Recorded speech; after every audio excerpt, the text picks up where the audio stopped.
Yeah, that music. Welcome back to Daily Flash. I'm Mitch English. It's time for us to get on the scene. This week, the one and only Jeff Daniels takes the chair and takes no prisoners. From award-winning dramas to toilet humor that defined a generation, he's done it all, and he's got stories you might have never heard.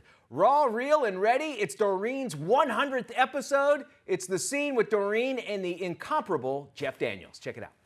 Hey guys, it's my 100th episode, and I'm celebrating here at the Daily Flash by chatting with the incredible actor and singer-songwriter, Jeff Daniels. Check it out. If you love somebody enough, you'll go where your heart wants to go. That's how I got to Memphis. That's how I got to Memphis. Can you play that thing? Yeah. Go to the 5. Let's go way back to a sophomore in high school. Acting career was actually launched by music.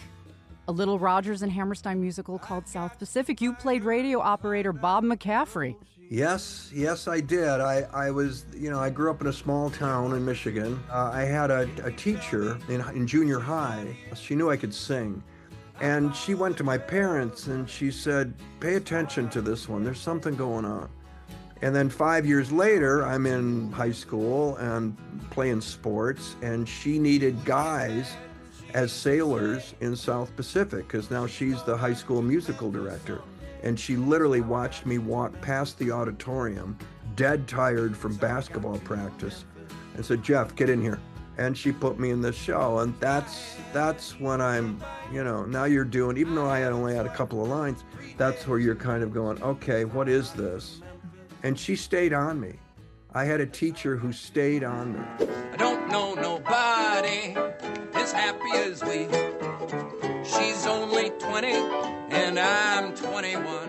40 years ago this year, the movie Purple Rose of Cairo was released. That was groundbreaking for your career. Yeah, that was a huge break. At the time, Woody Allen was a premier American filmmaker. Scorsese, Spielberg, Woody.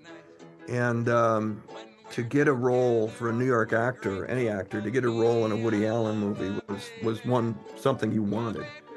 And Mia Farrow and Ed Herman, John Wood, Deborah Rush, just people that I knew from New York.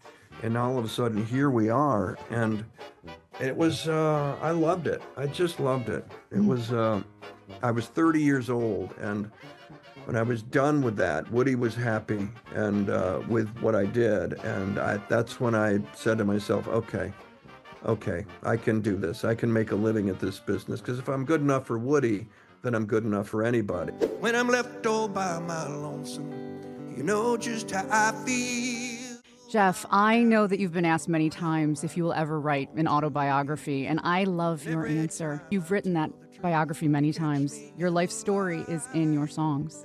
Yeah, I've written a lot of them, and from when I bought the guitar and knew 2.5 chords in the 70s, I was around playwrights off Broadway in the late 70s, so I was around writers who were writing, and I just started writing my own stuff, and not for anyone to hear, because I'm there to be an actor and, leave your guitar in the apartment. You can't do two things.